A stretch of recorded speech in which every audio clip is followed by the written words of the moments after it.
Hi guys, வணக்கம். Group 4 எக்ஸாமுக்கு வேறு ஹால் டிக்கெட்டை பப்ளிஷ் பண்ணிட்டாங்க.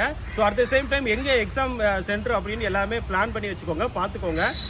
அதே நேரத்தில் நான் இப்போ சொல்ல வந்தது என்ன அப்படின்னு கேட்டிங்கன்னா, லாஸ்ட் இந்த 1 வீக்கில் வந்து பார்த்தீங்கன்னா லாஸ்ட் 10 டேஸில் படித்ததெல்லாம் மறந்த மாதிரி இருக்கும். உங்களை அறியாமலே ஒரு பதட்டம் அப்படிங்கிறது ஆட்டோமேட்டிக்காக வரும். ஸோ இதெல்லாம் ஏன் வருதுன்னா, நீங்கள் ஓரளவு ஒழுங்காக படிச்சிருக்கிறதுனால தான் இந்த மாதிரியே வருது உங்களுக்கு. இப்போ ஃபார் எக்ஸாம்பிள் வந்து நான் எதுவுமே படிக்கிறேன் அப்படின்னா, அதான் நான் எதுவுமே படிக்கலையே அப்புறம் எதுக்கு அப்படிங்கிற மாதிரி அந்த ஒரு லெத்தாஜிக்கில் அந்த பயம் பதட்டம் எதுவுமே வராது. ஆனால் நீங்கள் படிச்சிருக்கிறத உண்மையிலே நீங்கள் அதுக்கு எஃபோர்ட் போட்டிருக்கிறதுனால தான் அதுக்கு வந்து கரெக்டாக அந்த பதட்டம் அதே மாதிரி இந்த மறந்த மாதிரி இதெல்லாமே உங்களுக்கு வருது.